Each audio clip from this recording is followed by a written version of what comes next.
Qu'est-ce que le price action ou l'action des prix en français? Eh bien, c'est tout simplement observer les mouvements d'un actif dans le temps. Alors, pour bien comprendre, on va prendre un exemple. Alors, ici, c'est l'euro-dollar en hebdomadaire. J'aurais pu prendre un autre actif et dans une autre unité de temps, ça n'a pas d'importance parce que le price action, ça fonctionne pour tout. Alors ici, on voit l'évolution donc de l'euro-dollar entre 2016 et puis septembre 2023. Et pour comprendre cette évolution, on va utiliser deux données. Ce sont les prix que l'on trouve à droite et puis le temps. Donc, on a deux données, les prix et le temps. Et ce sont les deux données les plus importantes pour le price action. Et ce qui est important aussi de noter, c'est que ces données sont en temps réel. Du coup, ça va nous permettre d'entrer immédiatement sur le marché si on voit une opportunité, et puis de sortir au bon moment, et tout ça sans attendre le signal d'un indicateur, parce que comme vous savez, souvent, les indicateurs ont du retard. Alors, je vous ai mis le même graphique, mais là sous forme linéaire. Alors, ce qui est intéressant de noter, c'est que le marché, il monte pas en ligne droite ou descend en ligne droite, mais il va monter par vagues successives, comme ça, et puis là aussi, ici. Et donc, chaque vague peut être une opportunité de trade. Et c'est ça qui va il va nous intéresser pour nous, traders. Alors, si je résume, eh bien, une vague ou une montée, ça peut être une opportunité d'achat. Et puis, à l'inverse, si on a une vague descendante ou une descente, eh bien, ça peut être une opportunité de vente. Alors maintenant, comment on va trader avec le price action? Eh bien, ça se fait en deux temps. Le premier temps, ça va être d'analyser le marché pour trouver qui domine, qui a la main.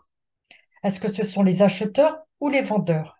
Et quand on est arrivé à répondre à cette question, eh bien, on va juste trader avec le camp gagnant. Alors, comment on va analyser le marché pour trouver qui gagne? Ça se fait en trois étapes. Alors ici, je vous ai mis le mot observer parce que c'est vraiment le mot le plus important en price action. On n'essaye pas de prévoir ou de deviner ce qui va se passer. C'est vraiment de l'observation du marché. Et cette observation, elle se fait donc en trois étapes. La première étape, ça va être de trouver la tendance actuelle du marché. La deuxième étape, c'est de trouver ce que nous dit le mouvement en cours. Et puis la troisième étape, eh bien, c'est la dernière bougie. C'est celle qui vient de clôturer. C'est pas la bougie qui est en train de se former, c'est vraiment celle qui vient de se former, qui vient de se clôturer. Donc, on va regarder maintenant comment, en détail, ça se passe. Alors, tout d'abord, la tendance actuelle. Elle peut être en tendance haussière, en tendance baissière ou sans direction, ce qu'on appelle un range en anglais.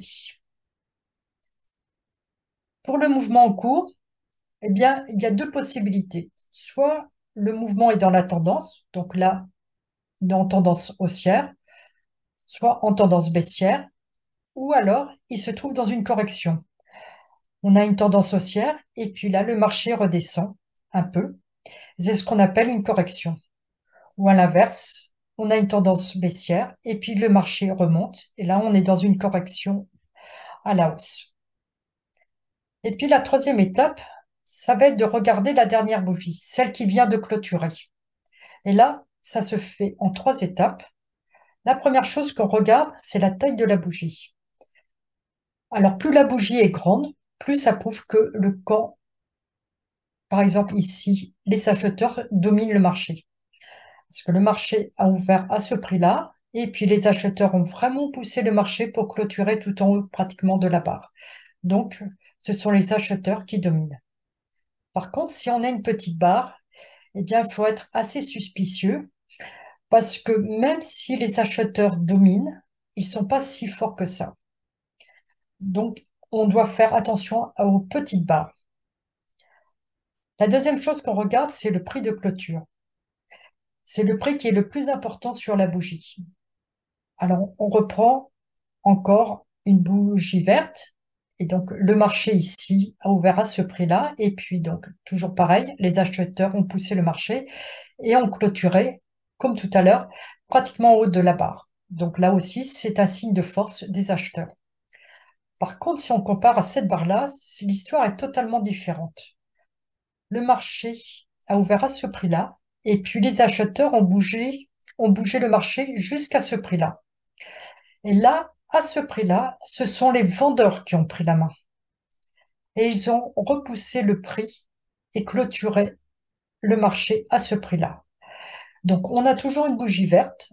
Donc, les acheteurs sont toujours dominants, mais les vendeurs sont extrêmement présents et donc il faut faire aussi très attention quand on a ce genre de barre-là. La troisième chose que l'on regarde, c'est le marché par rapport aux autres barres et aussi par rapport aux supports, résistance et lignes de tendance. Alors là, je vous ai dessiné un tout petit morceau du marché. Et donc, on voit ici que ce sont les vendeurs qui ont dominé. Et puis, cette ligne-là, c'est le support. Donc, les vendeurs, comme ils étaient en position de force, ils ont essayé d'aller plus bas que le support. Malheureusement, ça n'a pas suffi. Ce sont les vendeurs qui ont repris la main.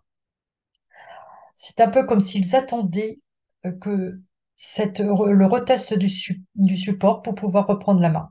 Et là, ce qu'on voit, hein, c'est que cette barre-là, elle est très grande et elle est même englobante par rapport à celle-là. Donc là, on voit très bien que ce sont les acheteurs qui revont et qui redominent maintenant le marché. Et puis là, on a une confirmation que les acheteurs continuent.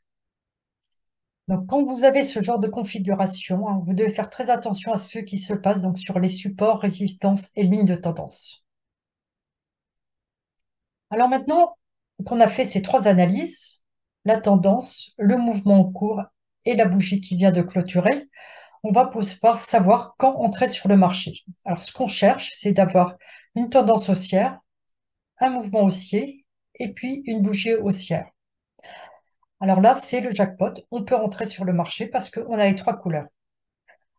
Par contre, si on en a un qui est d'une couleur différente, hein, par exemple, j'ai mis ici le mouvement, mais ça aurait pu être la bougie ou la tendance, hein, ça n'a pas d'importance.